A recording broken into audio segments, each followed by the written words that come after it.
3 घंटे के एग्जाम में अगर आपने एक एक घंटा तीनों सब्जेक्ट्स को दिया होगा तो शायद आपको अच्छे नंबर ना मिले। लेकिन अगर आपने रिवीजन कैसे करते हैं, बच्चे घबराते हैं कि रिवीजन प्लान क्या होता है, कुछ बच्चे टाइम टेबल बनाते हैं लेकिन फॉलो नहीं कर पाते हैं। बेस्ट तरीका ये है, लास्ट के कुछ दिनों में आपको क्या क्या चीज़ें नहीं करनी चाहिए। सबसे इंपॉर्टेंट, जिन बच्चों का जेईई मेन जनवरी सेशन बहुत अच्छी तरह नहीं हो पाता है वो भी ना घबराएं, क्योंकि take every mock test like your actual JEE Main exam. Take the actual JEE Main exam like a normal mock test. Hello everybody, I am Ramesh Batlish, FIITJEE expert and managing partner FIITJEE Noida. So today I am here to share with you how you need to prepare for JEE Main 2024. तो most students के लिए सवाल ये होता है कि अब इस वक्त जो जेईई मेन एग्जाम जनवरी सेशन होने वाला है, जनवरी सेक्शन के लिए किस तरह से तैयारी करें।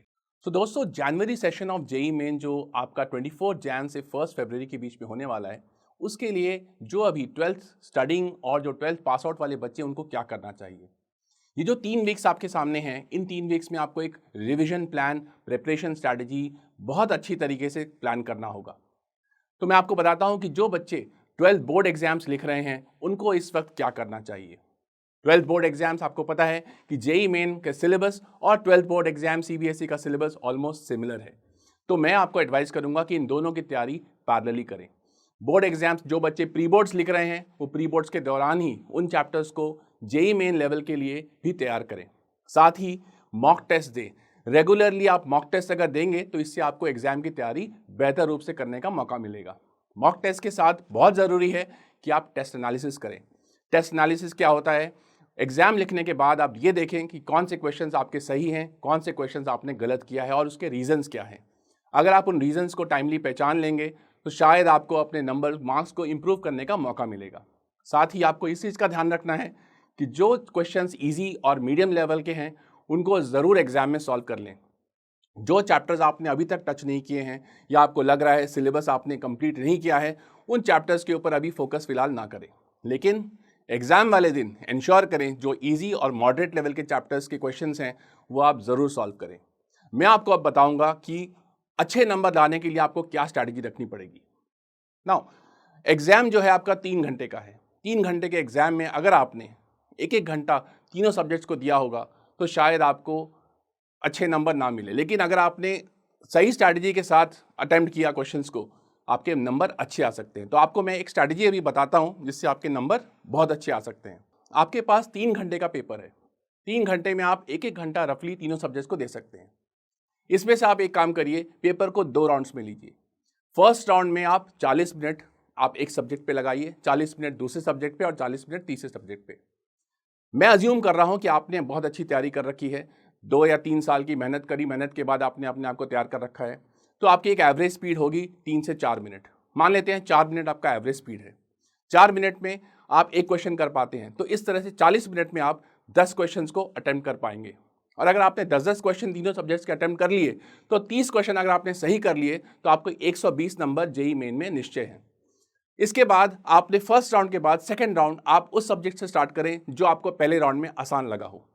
सेकंड राउंड में भी अगर आपकी स्ट्रैटेजी सेम रहती है तो इस तरह से आप 15 क्वेश्चन सेकंड राउंड में भी कर पाएंगे और आप 60 नंबर और ले आएंगे। यानी 120 नंबर पहले राउंड में, 60 नंबर दूसरे राउंड में, 180 मार्क्स अगर आप जेईई मेन में ले आते हैं, निश्चय ही आपका जेईई मेन के थ्रू एनआईटीज, ट्रिपल आईटीज में सर्किटल ब्रांचेस मिलने का मौका आपको मिल जाता है। अगर आपकी स्पीड अच्छी रही तो 200 से ऊपर नंबर भी आप ला सकते हैं। तो ये है strategy for attempting more than 45 questions, getting more than 180 marks और above 200 marks in JEE Main. Now I will tell you कि कौन कौन से चैप्टर्स इंपॉर्टेंट हैं। सब्जेक्ट वाइज अगर हम देखें तो मैथ्स से शुरू करें। अगर मैथ्स में आपको पता है कि there are 4 sections in mathematics: coordinate geometry, algebra, trigonometry and calculus. Most importantly जो बच्चे मार्क्स लेके आते हैं वो अलजेब्रा और कोऑर्डिनेट ज्योमेट्री में। तो अलजेब्रा के कौन से इंपॉर्टेंट चैप्टर्स हैं? सबसे इंपॉर्टेंट चैप्टर अलजेब्रा का आपका है vectors, 3D geometry, quadratic equations, permutation combination, complex numbers. इन चैप्टर्स से निश्चय आपको क्वेश्चंस मिलेंगे। मैट्रिसेस और डिटर्मिनेंट्स भी बहुत इंपॉर्टेंट चैप्टर्स हैं, इस पर एक से ज़्यादा क्वेश्चन आपको मिलने के चांसेस हैं। कैलकुलस की अगर हम बात करें, कैलकुलस में functions, limit continuity differentiability, application of derivatives और साथ ही डेफिनेट इंटीग्रल्स की इंपॉर्टेंट प्रॉपर्टीज। कैलकुलस बहुत ही इंपॉर्टेंट टॉपिक है। इसमें आपको क्वेश्चंस मिक्स कॉन्सेप्ट के भी मिल सकते हैं, जैसे एरिया के क्वेश्चंस आपको मिलेंगे, area under curves, differential equation के क्वेश्चंस मिक्स कॉन्सेप्ट्स के बना के पूछे जा सकते हैं। तो कैलकुलस में अगर आपने अच्छी तैयारी कर रखी है तो आपको 5 से 6 क्वेश्चंस आसानी से आप सॉल्व कर पाएंगे। फिर अगर हम कोऑर्डिनेट ज्योमेट्री की बात करें तो स्ट्रेट लाइन, सर्कल्स, पैराबोला के ज़्यादा क्वेश्चंस पूछे जाते हैं। ट्रिग्नोमेट्रिक इक्वेशंस के क्वेश्चंस आ सकते हैं, बट मेजर फोकस आपका एल्जेब्रा, कोऑर्डिनेट ज्योमेट्री और कैलकुलस में होना चाहिए। यानी किसी स्टूडेंट ने अगर कैलकुलस और कोऑर्डिनेट ज्योमेट्री और एल्जेब्रा में सही मायने में तैयारी कर रखी है, उसे मैथ्स में घबराने की कोई चिंता नहीं है। अब आते हैं हम फिजिक्स के ऊपर। तो फिजिक्स में ऑलमोस्ट सारे ही चैप्टर्स इंपॉर्टेंट हैं, बट जो चैप्टर ज़्यादा इंपॉर्टेंट है, जिसमें से ज़्यादा क्वेश्चंस आते हैं, वो है मैकेनिक्स, जिसमें काइनेमैटिक्स है, लॉज ऑफ मोशन है, रोटेशन है, ग्रेविटेशन है। फिर देखें तो हीट एंड थर्मोडायनेमिक्स है। इसके साथ में आप देखेंगे तो you have questions of simple harmonic motion, modern physics, right. तो इनके क्वेश्चंस आपको काफ़ी हद तक, इलेक्ट्रोस्टैटिक्स और करंट इलेक्ट्रिसिटी के भी क्वेश्चंस आपको फिजिक्स में मिल सकते हैं। केमिस्ट्री की बात करें तो फिजिकल केमिस्ट्री और ऑर्गेनिक केमिस्ट्री ज़्यादा इंपॉर्टेंट है। इस साल आपको पता है कि इनऑर्गेनिक के कुछ चैप्टर्स ड्रॉप कर दिए गए हैं जेईई मेन से, लेकिन जो बाकी के चैप्टर्स हैं, यानी अगर आपने फिजिकल केमिस्ट्री और ऑर्गेनिक केमिस्ट्री को बहुत अच्छी तरह सॉल्व कर रखा है, you can score very easy marks in chemistry as well. Chemistry के जो इंपॉर्टेंट चैप्टर्स हैं वो हैं आपके thermochemistry, ionic and chemical equilibrium, transition elements. In case of inorganic अगर हम बात करें तो कोऑर्डिनेशन कंपाउंड्स, ऑर्गेनिक की अगर हम बात करें तो carboxylic acids, aldehydes, ketones and some cases of GOC। तो आइसोमरिज्म के क्वेश्चंस भी आप एक्सपेक्ट कर सकते हैं। तो इस तरह से आपका केमिस्ट्री बहुत अच्छी तरह एग्जाम में जा सकता है। तीनों सब्जेक्ट्स में अगर आपने इंपॉर्टेंट चैप्टर्स कर लिए, इजी और मॉडरेट लेवल के क्वेश्चंस कर लिए, तो आपके लिए जेईई मेन एक केक वॉक हो सकता है। अब हम आते हैं रिविजन प्लान के ऊपर। अब आपके पास 3 वीक्स रह गए हैं। लास्ट 3 वीक्स में हमें क्या करना चाहिए? मोस्ट इंपॉर्टेंटली लास्ट 3 वीक्स में आप उन चैप्टर्स पे फोकस करें जिनको आपने अच्छी तरह कर रखा है। अब उनको करने का एक स्ट्रैटेजी होता है। जनरली हम देखते हैं कि बच्चे लास्ट के 2-3 दिनों में घबराना स्टार्ट कर जाते हैं। इसको अवॉइड करने के लिए मेरा एक सजेशन है, जो आपके चैप्टर्स आपको डिफिकल्ट लगते हैं उनको पहले तैयारी करें। जैसे जैसे आप एग्जाम के क्लोज जा रहे हैं, आप लेवल ऑफ चैप्टर्स आसान होते जाएंगे, तो आपका कॉन्फिडेंस और मोटिवेशन बढ़ता जाएगा। यानी जो चैप्टर्स में आपको लग रहा है मैं ज़्यादा अच्छे लेवल के क्वेश्चन नहीं कर पा रहा हूँ, लेकिन वो इंपॉर्टेंट हैं, उसके क्वेश्चन शॉर्ट आने वाले हैं, उनको एटलीस्ट एनसीईआरटी लेवल पे जरूर उसको तैयार कर लें। कुछ आसान क्वेश्चंस आ जाते हैं टफ चैप्टर से भी, उनको ज़रूर करें।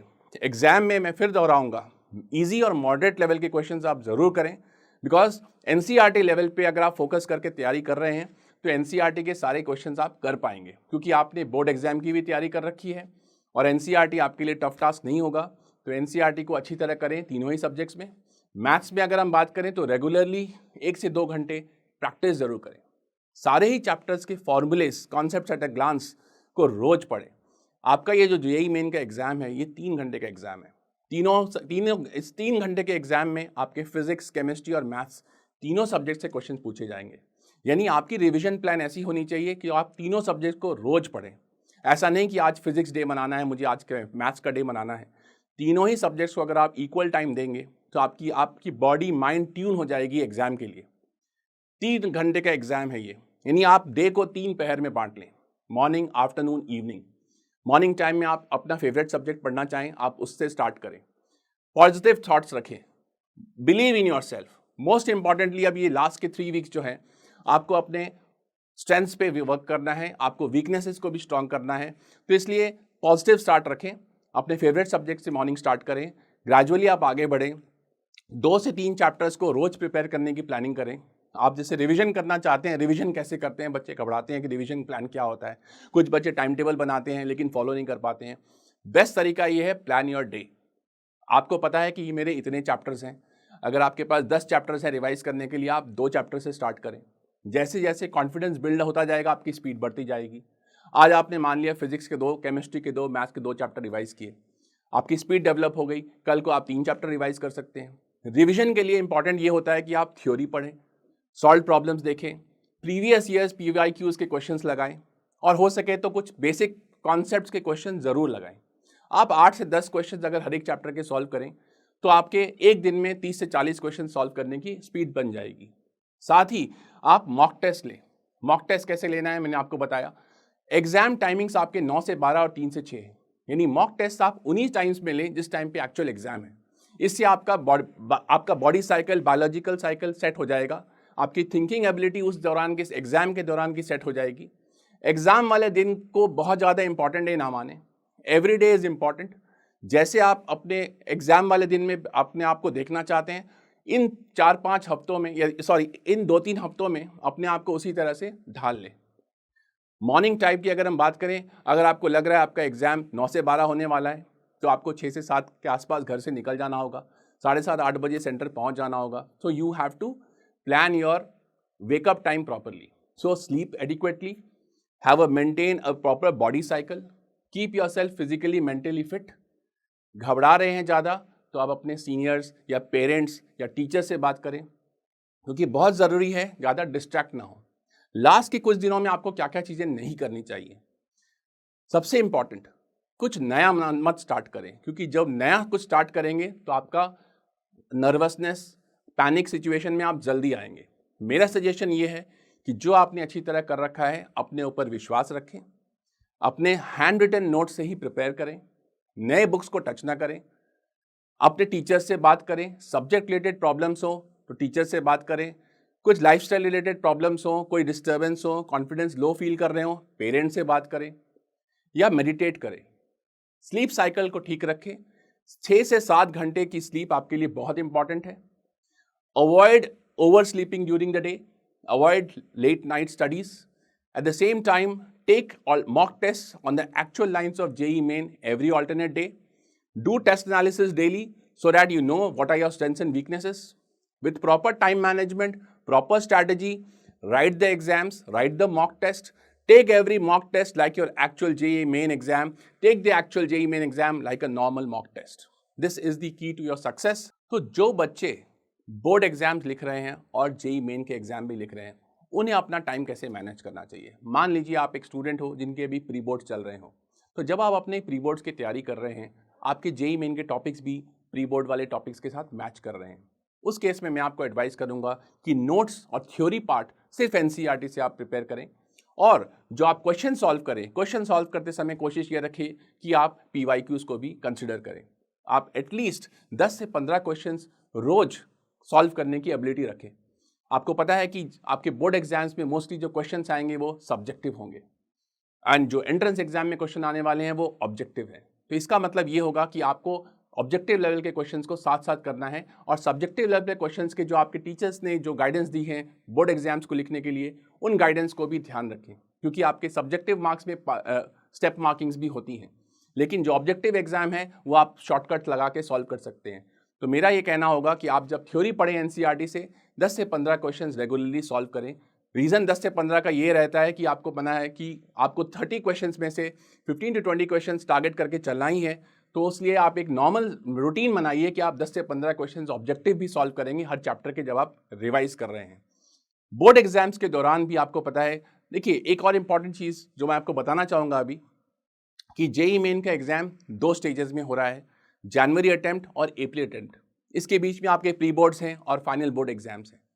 जो बच्चे बोर्ड एग्जाम्स लिख रहे हैं वो अभी जो जनवरी सेशन का एग्ज़ाम लिखेंगे, उनको एक चीज़ मेरी बहुत अच्छी एडवाइस है कि आप जनवरी सेशन जो JEE मेन वाला है वो आप बेस्ट तरीके से दें। इसका एक इम्पॉर्टेंट एडवांटेज ये होगा कि अगर आपका फेवरेट परसेंटाइल, आपका फेवरेट रैंक आ चुका है, आपने फेवरेट मार्क्स अचीव कर लिए हैं जनवरी में, जो आपके गोल हैं, अगर आपने जनवरी में अच्छी परसेंटाइल अचीव कर ली है, तो आपको अप्रैल अटेम्प्ट से घबराने की ज़रूरत नहीं होगी। आप आराम से बोर्ड एग्जाम दे पाएंगे और आप JEE एडवांस की तैयारी भी अभी से शुरू कर सकते हैं।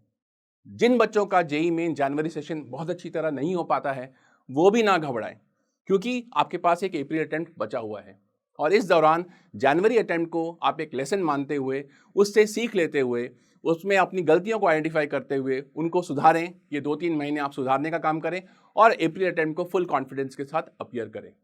तो ये सजेशन मेरा उन बच्चों के लिए था जिनको लग रहा है कि जनवरी अटेम्प्ट में बहुत अच्छी तरह नहीं कर पाऊंगा, तो मैं क्या करूं, क्योंकि JEE मेन एग्जाम में जनवरी और अप्रैल दोनों अटेम्प्ट्स के जो बेस्ट परफॉर्मेंस होती है उनको कंसिडर करते हुए मेरिट लिस्ट प्रिपेयर किया जाता है। तो अब मैं आपको बताना चाहूँगा कि एग्ज़ाम डे वाले दिन क्या करें। सबसे पहले एग्ज़ाम डे के लिए आप 3-4 दिन पहले से तैयारी कर रहे हैं।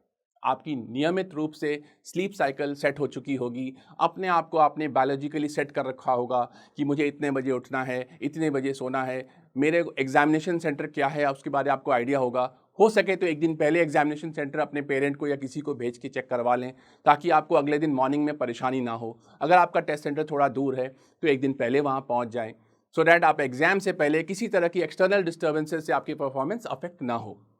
अब मैं आपको बताता हूँ कि एग्जामिनेशन डे वाले दिन क्या करें। एग्जामिनेशन डे वाले दिन सबसे पहले आप अपने ऊपर विश्वास रखें। आपने तैयारी अच्छी तरह की है, आपको घबराने की कोई ज़रूरत नहीं है। आपने 2 से 3 साल कड़ी मेहनत करके फिजिक्स, केमिस्ट्री, मैथ तीनों में अपने आप ने एक कॉन्फिडेंस अचीव कर लिया है, सारे सिलेबस को कवर कर लिया है, सारे PYQs को कर लिया है, अपने बड़ों का आशीर्वाद ले लिया है, टीचर्स की कॉन्फिडेंस से आपने अचीव कर लिया है, तो आपको घबराने की कोई बात नहीं है।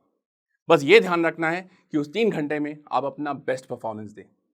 टाइम मैनेजमेंट, स्ट्रैटेजी, ये सब चीज़ें जो आपने अचीव की हुई हैं, आराम से पेशेंटली भगवान का नाम लेते हुए आप उसको अटेम्प्ट करें। जैसे ही पेपर मिलता है, आप पेपर को ये ना देखें कि फिजिक्स से स्टार्ट करना है, केमिस्ट्री से, मैथ से। आप आराम से पहले उन क्वेश्चंस को ढूंढें जो जिस सब्जेक्ट में आपको दिख रहे हैं आप सॉल्व कर सकते हैं। मान लीजिए आपके पेपर में आपकी स्क्रीन पे सबसे पहले फिजिक्स आ रहा है, तो फिजिक्स के आसान क्वेश्चंस को ढूंढिए। 5 से 10 आसान क्वेश्चंस आप करिए। ध्यान रहे पहला क्वेश्चन वो जरूर करें जिसको आप करेक्टली सॉल्व कर पा रहे हैं। गलती ना करें, क्योंकि 1-2 क्वेश्चन गलत हो जाते हैं स्टार्टिंग में तो पूरा पेपर बिगड़ सकता है।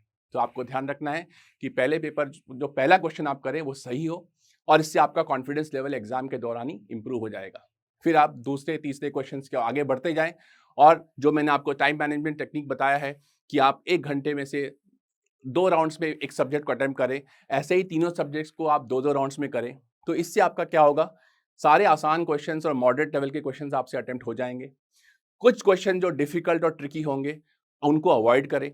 टाइम बचता है तो रीअटेम्प्ट करें, अदरवाइज कोशिश यही रखें कि सारे इजी और मॉडरेट लेवल के क्वेश्चंस आप अटेम्प्ट कर लें।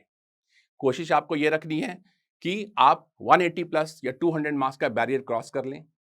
किसी भी टॉप NIT में सर्किटल ब्रांच के लिए you must get more than 60 to 70% in JEE Main. इसका मतलब 180 से 200 नंबर के ऊपर अगर आप मार्क्स ले आते हैं 300 में जेई मेन के through, you stand a bright chance to get into a top NIT in a circuital branch. So for that, my suggestion is at least try to attempt 45 to 47 questions minimum.